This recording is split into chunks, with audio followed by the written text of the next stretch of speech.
All right, everybody, welcome, welcome, welcome to a very special conversation, one of my most anticipated.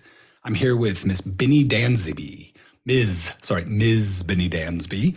She is my fairy godmother. She is a breath and brain pioneer. She's been doing breath work as such, we'll call it loosely that, for 5 decades. She has been pioneering in this realm and is one of my go-to people that I trust for my personal healing and my creative everything. So as I was working on neuroacrobatics and this new way of applying things, I realized that Binnie's been doing it for 50 years. And so a little bit of humility trickled in and permeated my being. And I said, Binnie, will you please come to me and teach me what you've been doing and tell me if I'm wrong? And so we began a relationship. And now I want to introduce you, Binnie Dansby, to the world. Thank Hi. you. Hello. Tell us about yourself. Oh, how about myself? Let's see. I grew up in Texas. I started working with the breath at, as a conscious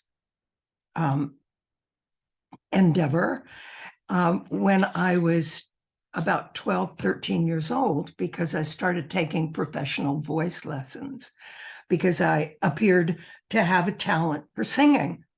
So my parents, who were absolutely wonderful, saw to it that I had professional voice lessons. And I thought I was just going to go and get to sing songs, but no, basically, dear, it's about breathing, right? So I started this journey with conscious breathing at that time. And the breath has impacted and supported me because my teacher said, Binnie, the breath supports sound. Now, sound, someone said one time that matter is solidified sound. Sound is so important to us. So the breath supports sound. And then I went to design. I sang, and then I sang for a living for quite a few years. And then I wanted to have babies, and that wasn't really compatible for me with a singing career. And so I went to where I was formally educated, which was in design. And I went back to design and worked in the fashion industry in New York for 10 years and had a wonderful time. But during that time, I had a very messy divorce. It was the late 70s, and psychotherapy was really big, as well as many, many alternative therapies. Primal Scream, for instance, was very popular. and the EST training. I did the EST training. I was in therapy with a fabulous psychiatrist, and got through my divorce and became the single mother of 2 little boys. I met a man named Leonard Orr in the autumn of 1975. I met Leonard, and I met the Course in Miracles. 2 very significant happenings right there in the autumn of 1975. My first session was so deeply impactful for me, and a very clear and definite breath memory came to the surface. So for those who don't know, Leonard Orr is the credited godfather of the modern breathwork movement in the West today. And so Well, you're he was talking about your first breath godfather. session? He is the godfather of rebirthing breath work. Got it. Because there are other forms. But the conscious connected breath, Leonard did promote that for sure. My first session, when I started,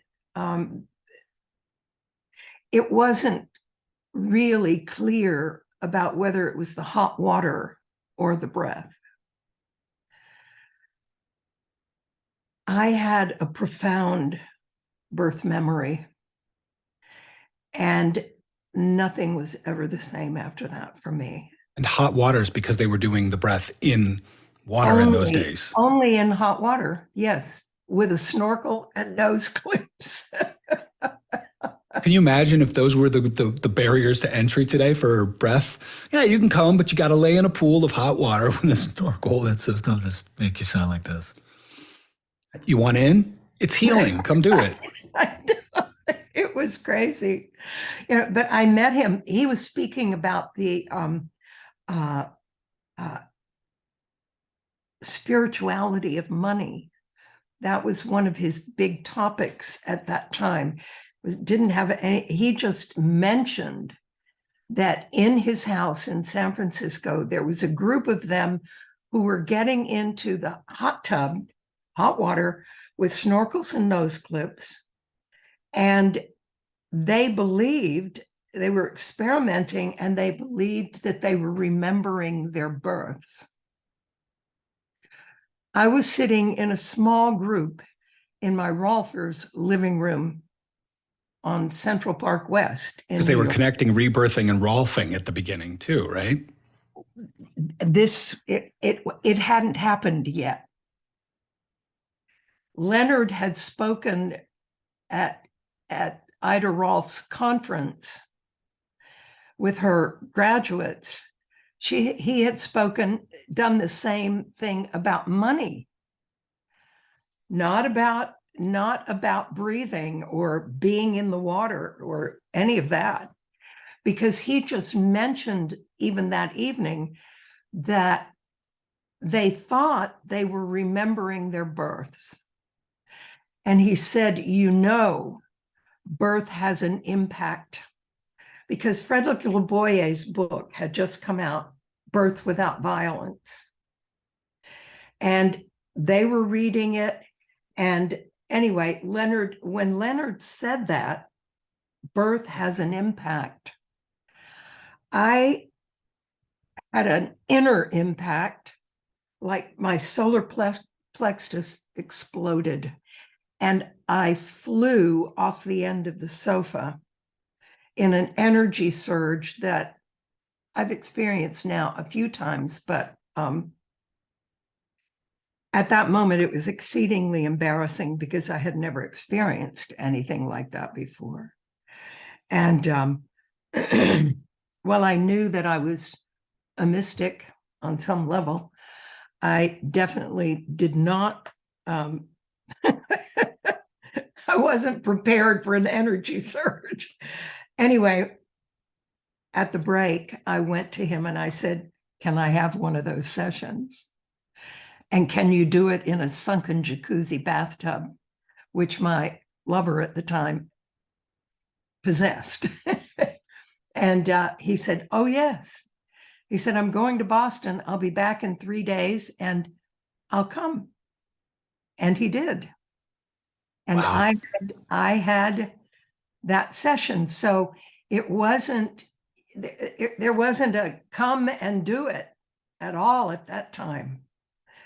But I mean, I had the thought I couldn't live without it. I got to do this. I think that's most of us, right? We have a beginning breath experience. We're like, what the holy actual was that? So you found breath found you. You had been doing creativity and integrating breath into performance, which is the ultimate application. Exactly. So you had application-based breath from the beginning. Then you found the spiritual or the rebirthing community. What happened next for you? Birth had happened. I had had two birth experiences, 4 years before and 6 years before, approximately. The first one was like a train wreck. The second one I prepared for, like I was going to the Olympics, and I had a painless, orgasmic birth. Wow. So when my own, when a piece, what I realized was a piece of my own birth came in that first session, I knew, because the Lamaze method was about breathing, and I knew how to do that. There were specific breath exercises to help with the pain, the surges. Anyway, so breath always has supported me. After that, I got very deeply into yoga, which literally saved my life in the fashion industry. So, I was working as a designer, and I was going to yoga class every morning on my way to the office, and doing pranayama. I was then going to my friend's hot tub maybe 2 times a week in the evening after I got my kids to bed, and breathing with a snorkel and nose clips.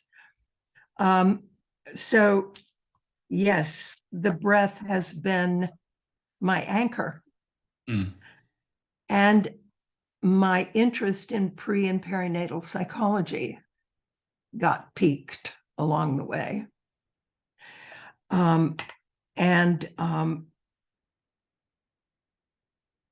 was I was breathing in my friend's bathtub one night. I had my snorkel, my nose clips, and my body went into just full energy. I mean, there was every cell in my body was energized.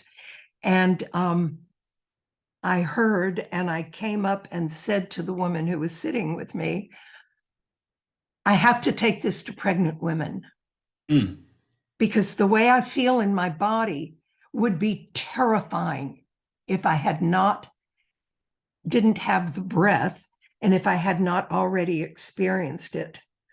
So if I could if I could do this process with pregnant women. And there was another aspect, and that is, and Leonard was very clear about, and that was thought is creative. Boom. There it is, right there. Now, it's not, that's not, for me, that's not the complete sentence.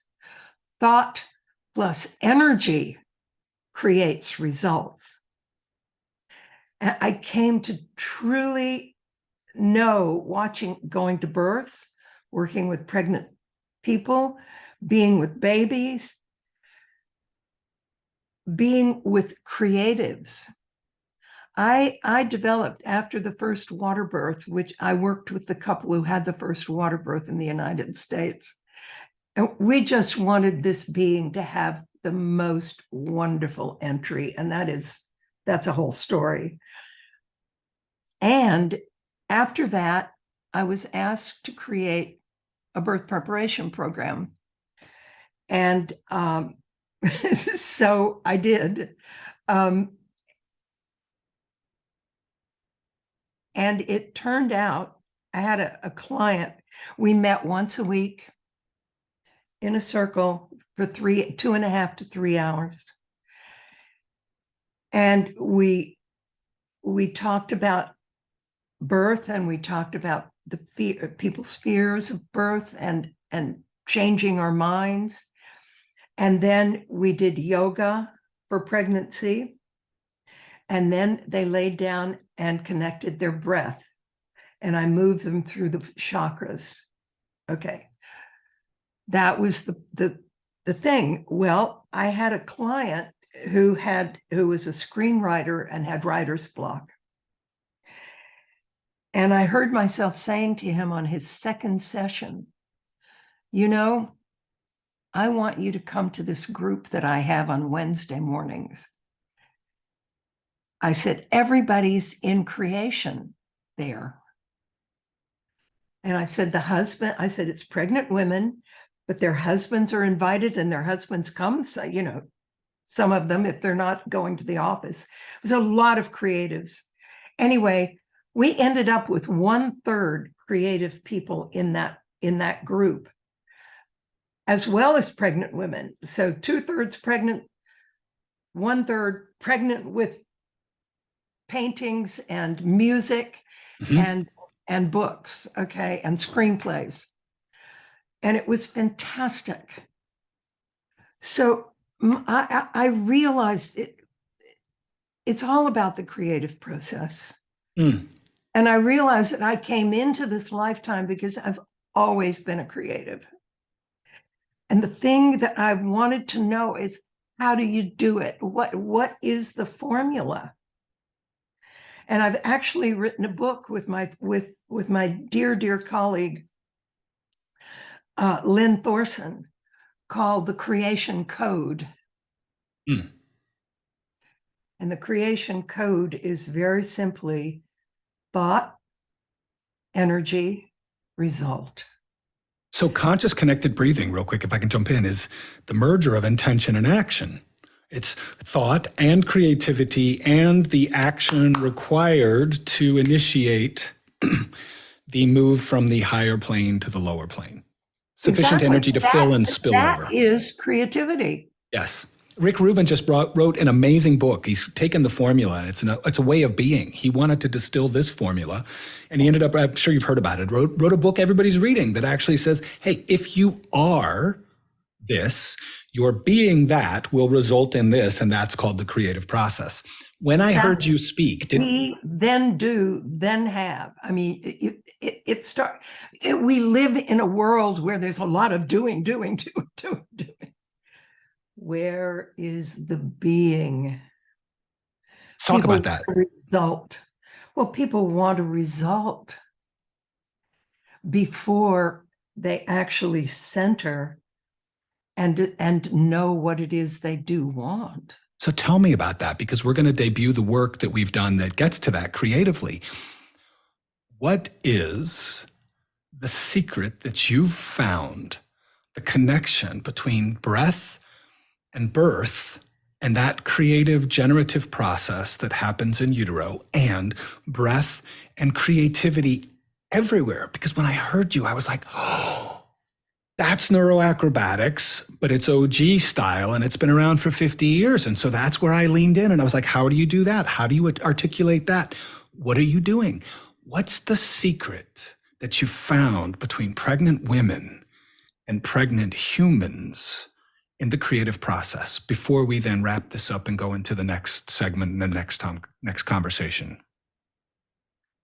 We spend 9 months in the body of another. It's called mother. We are wholly supported and cared for,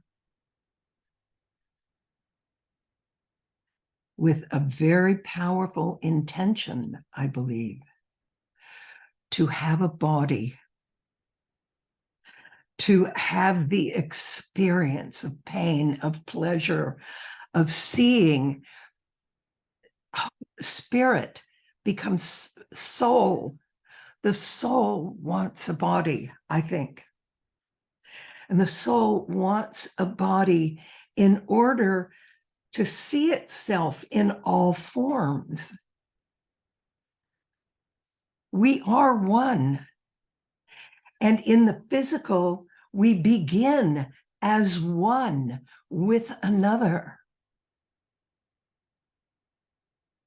The way we have been birthing our babies in developed society has literally broken that thread. And so we have to look back.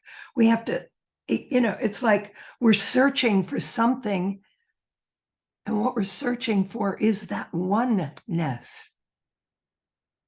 We birth our babies into separation. And so we believe life is about separation, pain, struggle. When if a woman is saying yes and breathing and thank you and communicating with this being who's communicating with her, loves her more than anything she can even imagine, then we come into the world to look into the eyes of God, to look into the eyes of the one, and be received, have our love received. If that had happened for you, if your mother had taken you and looked into your eyes and said, thank you for loving us so much, you would know yourself from the very beginning in every cell in your body to be a lover. If that communication was going on before birth, woohoo! So that's part of what I encourage people to do during pregnancy. I mean, it's a vast story. It's so many layers. The landscape is so lush, and we turn it into desperation, and it's a heinous crime, I think, personally. And so, in wrapping up this particular part of the conversation, before we get into that creative, co-creative process that we've entered into that is very similar. It's a dance. It's an inhale and an exhale. And we have choreographed a soul dance of light and sound and magnetism and oxygen. I just finished another call with a guy who's as sciencey as it gets about oxygen, frequency, magnetic fields, infrared photobiomodulation. When you were here in my home, you experienced sound and light and oxygen and all of these things. And so we're taking the esoteric and bringing it down to the exoteric. Here's a machine you can use and a biometric you can measure. But the creative process is very abstract. So we're going to get into next how all of that is mirrored in the co-creative, the procreative, the co-creative. And that process we've engaged in and found in each other in breath that says breath is not enough. Great if you found it. Wonderful. Breathe it. Please go everywhere and get the fundamentals from everyone else doing it. And then come and talk to us about the application of creativity that mirrors the fundamental aspects of life. I see you want to say something. Go ahead and give us something before we close. It's what you're thinking. Your breath supports your thoughts. I don't invite people to breathe just to get high. We breathe to save the world. We breathe to bring forth the very best in every one of us. Yes. And that's why we get along. Ladies and gentlemen, boys, girls, and everybody in between, this is Binnie Dansby. I'm Sage Raider. We're going to come back for a part 2 of this thing. Thank you very, very much. That is the origin of how Binnie found breath and applied it into her life. Thank you, Binnie. Thank you. We'll see you again. Bye-bye. Bye.